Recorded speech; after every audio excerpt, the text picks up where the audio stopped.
Bueno, entramos de inmediato a nuestra segunda entrevista. Ya está Jessica Jaramillo, candidata a la Asamblea Nacional por el Distrito Sur de Quito, por el partido Avanza. Jessica Jaramillo, buenos días, bienvenida. Buenos días. ¿Por qué aspira a un periodo de la Asamblea Nacional? ¿Cuáles son las propuestas para convencer al electorado? Buenos días, muchísimas gracias por la invitación. Un saludo a la audiencia. Es importante destacar el papel de la Asamblea Nacional. La Asamblea es un espacio en donde hay la representación de la ciudadanía para elaborar leyes, para fiscalizar, para legislar y obviamente esto en beneficio del espacio, del segmento poblacional al que uno se representa. En este caso, yo soy del sur de Quito y estamos planteando una mejor representación para el sur de Quito en la ciudad. ¿En qué consiste esa mejor representación? Es plantear tres ejes de trabajo, ¿no? El primero es un eje en el ámbito social, el segundo es un eje en el ámbito económico y el tercero es un eje en el ámbito político. Comencemos por el eje social. En la parte social, que es importante, creo que hay temas de salud que todavía no se han resuelto desde el sector público, que hay que entrar a reformar, que hay que entrar a fiscalizar. Por ejemplo, es necesario ver cómo está funcionando el sistema de salud en el primer nivel, segundo nivel y tercer nivel. Entendemos que hay algunas deficiencias, entendemos que todavía los hospitales públicos no tienen toda la medicación, que hay en algunos sí, en otros no, que todavía el equipamiento de los subcentros de salud no es suficiente. Por ejemplo, en el centro de salud de Guamaní no se atiende permanentemente porque todavía la infraestructura está subutilizada, es decir, no hay el Eso no entra por el tema de legislación, eso entra por el tema de fiscalización. Pero además, a partir de la fiscalización, que no es una fiscalización con el ámbito persecutorio, sino con el ámbito de mejorar, de corregir, ¿no es cierto? Esa es la función que nosotros tenemos que entrar a cumplir. En el ámbito de salud, en el ámbito de educación, ¿Usted está planteando una nueva modalidad de fiscalización? Creo que los legisladores tenemos que plantear una modalidad de fiscalización que no sea la persecución hacia los otros con fines políticos, sino que sea una fiscalización para mejorar y para servir a los ciudadanos. Vamos a otro eje. En el ámbito de educación, ¿no es cierto? Creo que es importante hacer una revisión de lo que ha sido exactamente lo del sistema de distritos y circuitos. Creo que ahí es importante revisar el tema de la recategorización hacia los maestros. Yo evidentemente soy hija de una maestra, he estado muy cercana al tema de los maestros, a la situación de los maestros, y por otro lado, ¿no es cierto?, creemos que es importante tratar temas como embarazo adolescente. Somos el segundo país con la tasa más alta de América Latina en embarazo adolescente y creemos que es importante entrar a hacer una política o a revisar la política que ha habido para mejorar la situación, porque esto incide en la vida de las mujeres. Paremos un momento ahí. Primero hablemos de la recategorización. ¿Cómo desde el ámbito legislativo piensa mejorar la recategorización? Hay que revisar la ley de educación intercultural, cómo se ha manejado el tema de distritos y circuitos. Evidentemente entendemos que hay una subutilización también de algunos espacios de la infraestructura y obviamente en el caso de la recategorización hay maestros que pese a estar en una categoría no reciben el salario de la categoría. Entonces es importante ver en dónde está específicamente la recategorización que se ha hecho. Estamos hablando de una combinación de legislativa más fiscalización. Exactamente, es decir, hay propuesta legislativa pero también una fiscalización que, insisto, debe ser una fiscalización orientada a servir a los ciudadanos. En el tema embarazo adolescente. En el tema embarazo adolescente hay que revisar la política sobre planificación familiar y embarazo adolescente que se ha tratado en el país. Es importantísimo corregir esto de que nosotros somos el segundo país que tiene una cifra de embarazo adolescente muy alta. ¿Cómo plantea corregirlo? Y que además esto evidentemente está incidiendo en la vida de las mujeres. Aquí detrás hay una cosa que es importante, Carlos, el tema de abuso sexual. Yo he tenido un trabajo permanentemente en los temas de violencia de género y de abuso sexual y creo que es importante desnudar esto, ¿no?, del embarazo adolescente y cuáles son las cifras que están detrás, que son cifras de abuso sexual. Una de las cosas que estamos planteando es precisamente lo que no se atrevió a plantear esta asamblea, que es la despenalización del aborto en casos de violación. Nosotros tenemos en el país una cifra que es vergonzosa de violencia sexual. 1 de cada 4 mujeres sufre violencia sexual. Y esto es necesario corregirlo a través de políticas, ¿no es cierto?, que vayan encaminadas a prevenir y una ley de prevención de violencia. Cuando Jessica Jaramillo me habla que de 1 de 4 mujeres sufre violencia sexual, desagreguemos el indicador, porque estamos hablando de embarazo adolescente. Primero hay que rechazar toda violencia de género, pero desagreguemos el indicador. De ese 1 de 4 mujeres, ¿cuántos son adolescentes? Hay una cifra que es muy difícil identificar, ¿no es cierto? Primero porque el tema de violencia sexual se queda todavía en la esfera muy familiar y no siempre se denuncia.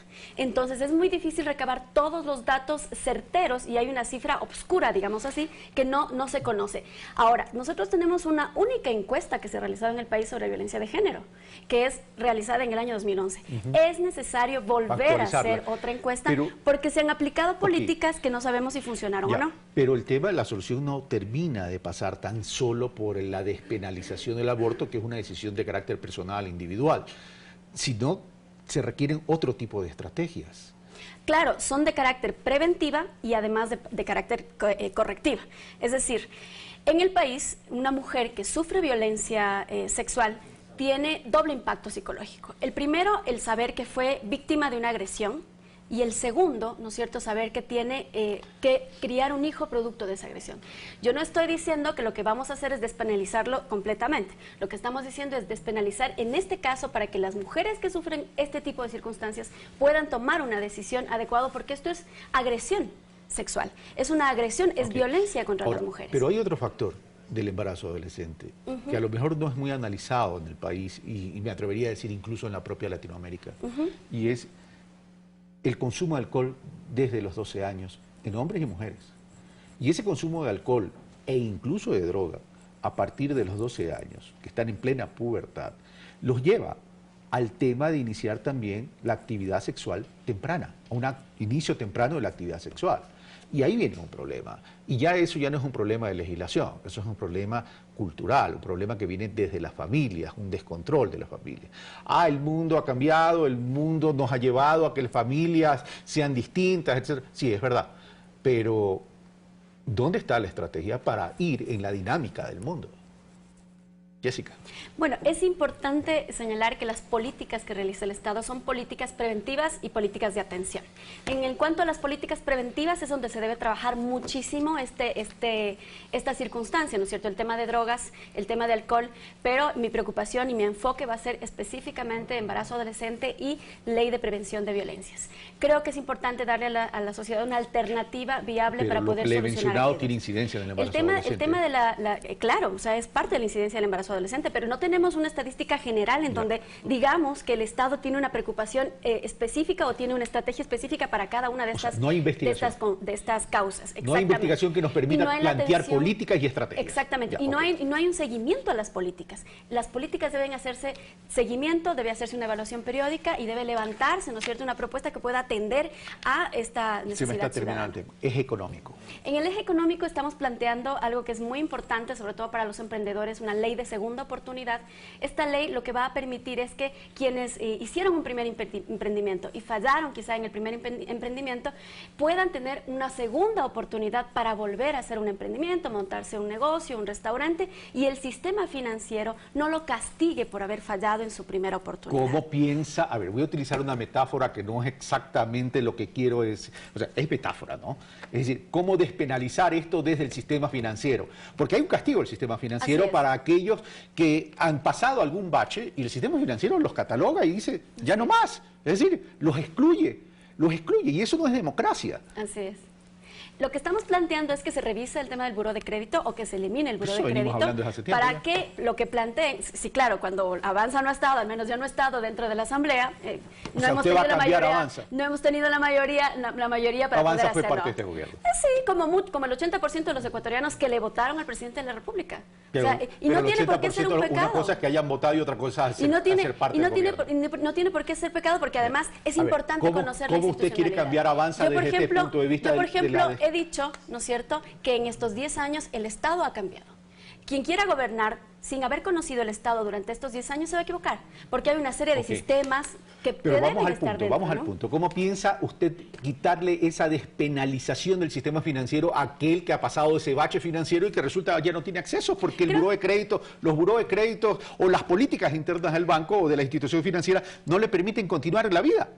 Eliminando el buro de crédito, que es un primer paso, ¿no es cierto? Y posteriormente creo que también hay que ampliar la competencia de la banca nacional con banca internacional. Es decir, ¿por qué la banca internacional no puede competir en el Ecuador con la banca nacional? ¿Para qué? Para mejorar las tasas de interés con las cuales se pueda dar mayor crédito. No es posible que el día de hoy el crédito productivo sea un crédito mucho más caro que el crédito de consumo. Pero eso estamos hablando, no me está contestando la pregunta, eso me está hablando en términos de cantidad de dinero para colocarlo en el sistema financiero nacional. Me está hablando de costo. Yo estoy hablando de la despenalización. Eliminando el buro de crédito. ¿Tan solo con eso? Eliminando el buro de crédito, que es una de las condiciones por las cuales usted no puede acceder nuevamente al sistema financiero. Y hay que mejorar las tasas de interés para quienes quieran emprender, ¿no? ¿Usted no cree que más bien se debe fortalecer los elementos de análisis?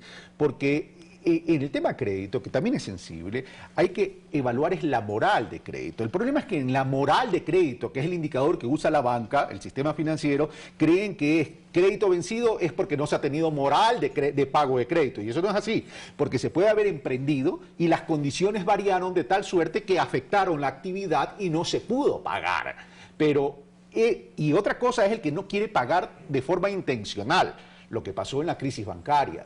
Entonces, no solamente hay que decir, hay que eliminar el buro de crédito, que a lo mejor sí es necesario, lo que hay que decir es, hay que reconceptualizar los indicadores en la forma de la evaluación cualitativa. Pero además también hay otra circunstancia, Carlos, y es darle, ¿no es cierto?, al nuevo emprendedor o al segundo emprendedor esta posibilidad de que tenga ciertos incentivos que no le terminen asfixiando cuando va a rendir su emprendimiento, ¿no?